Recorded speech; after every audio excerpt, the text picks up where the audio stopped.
everyone, welcome back to new content of Cybrosys. In today's video, we will discuss about the push and pull rules.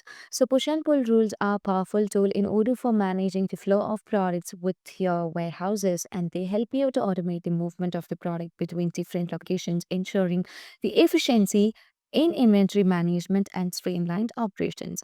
So let's see how can we make use of this push and pull rules in Odoo 18 inventory module. For that, you can just type into the inventory module, and from here we just need to head into the configuration settings. So as you just move on to the configuration settings, the next step is that we just need to enable the storage locations and multi-step routes. So this would track your product location in the warehouses, and you can also set the routes over there, and for each route we can also manage the routes. So there are different types of rules in Odoo, that is the push rule and pull rule. So as you just move on to the warehouses section, here you can see currently in Odoo 18 we have only two options, that is the storage location and multi-step routes.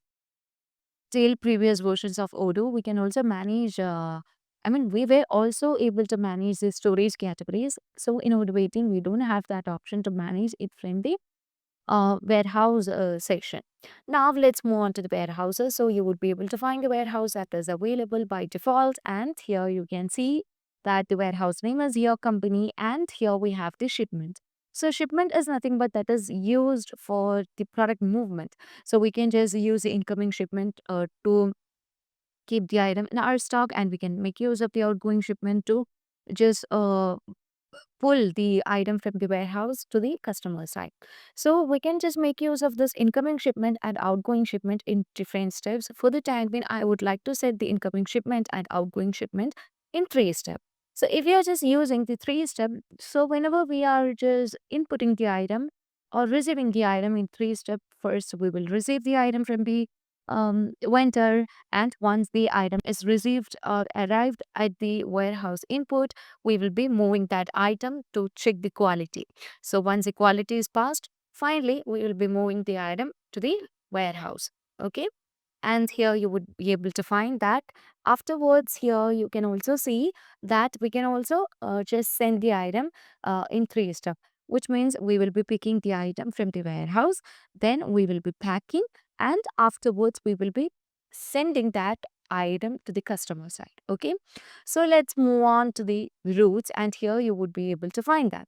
So here you can see that everything is set over here, and in order to receive the item into the stock, we will be using the push rules. So push rules are triggered by the arrival of the products at a specific locations, and they define the subsequent movement of these products to their designated destination, and this is typically used for the internal transfers or when the product to be are needed to be in the specific locations for further process or storage. So let me use the push to operation over here. So here you can see that whenever the products are arrived in the warehouse input, then the product will be moving to the destination location, which is a quality control. So once the quality is passed, we will move on to the other push to operation in order to keep the item in the stock. So once everything is set, you can just move on to the warehouse routes, and here you can see that we can also just make the delivery of the item. So here you can see that there are push operations and pull operations.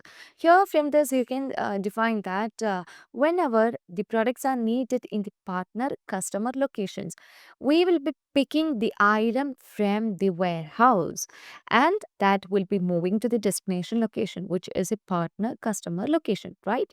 And before that, we have to pack the item. So whenever the product is taken, the next step is to pack the item, and that will be sent into the output location. So once the item is received in the output location, the next step is that will be moving to the partner customer location.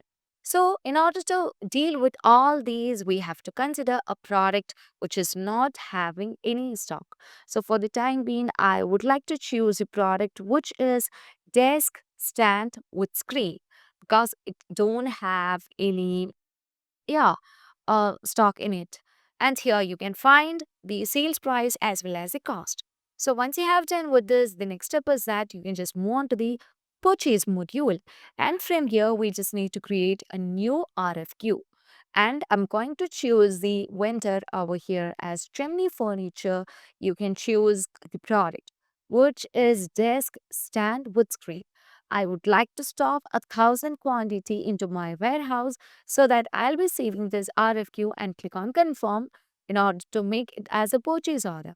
Now you can receive the item from this section, or you can just move on to the inventory module. So as you just move on to the inventory module, you would be able to find a transfer that is created for today. So as I just choose that here, you can see that we can just validate it from here.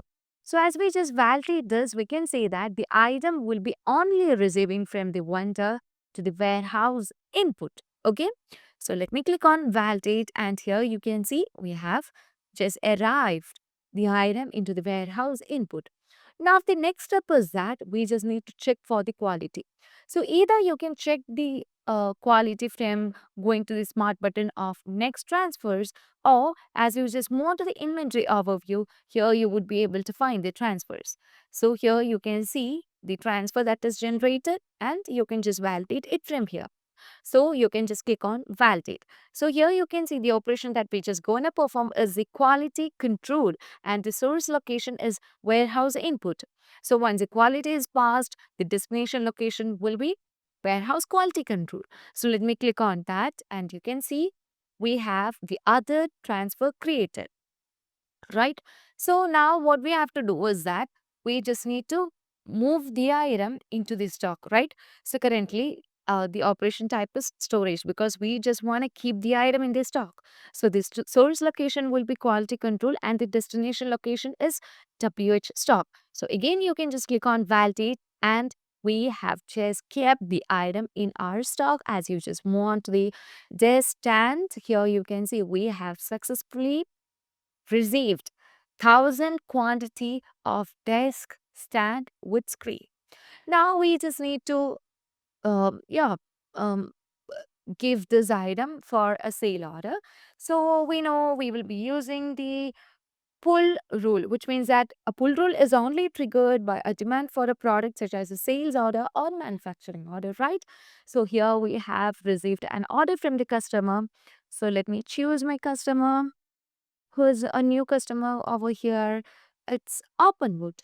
And afterwards, you can just choose a product, which is desk stand with screen. So he want 100 quantity of this product, and let me click on confirm. So once we have click on confirm here, you can see we haven't delivered the item, right? So either we can just deliver it from here directly, so that from here we can conclude that first we have to pick the item from the warehouse. So a pick operation will be doing there, and that will be moving to the packing zone. Okay. And the source location is WH stock. So either you can just manage it from here, or you can also manage it from the inventory module. So as you just move on to the inventory module, here you can see we have that pick operation. So let me choose the pick operation, and here you can just click on validate, and you would be able to find the next transfer that is created. So currently we have picked the item from the warehouse, and that has moved to the backing zone. So as you just move on to the inventory overview, here you would be able to find the other transfer is created in the packing zone. So currently the item is in the packing zone, and you can choose that, and you can see the operation that we are just going to perform is packing of the item, and the source location is packing zone, and once everything is packed, that will be moving to the warehouse output. So let me click on validate. Again, you can find the next transfer.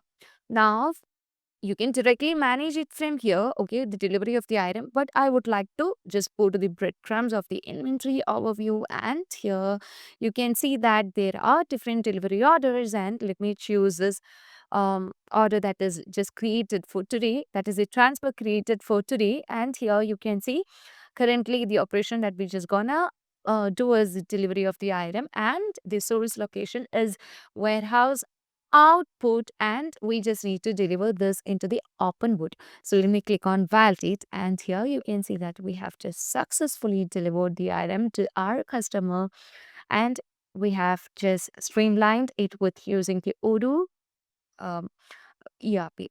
So that's how we just make use of the push rule and pull rule, and This obviously automates your works and reduces your manual interventions and minimizes errors and can also be customized to suit a specific business needs.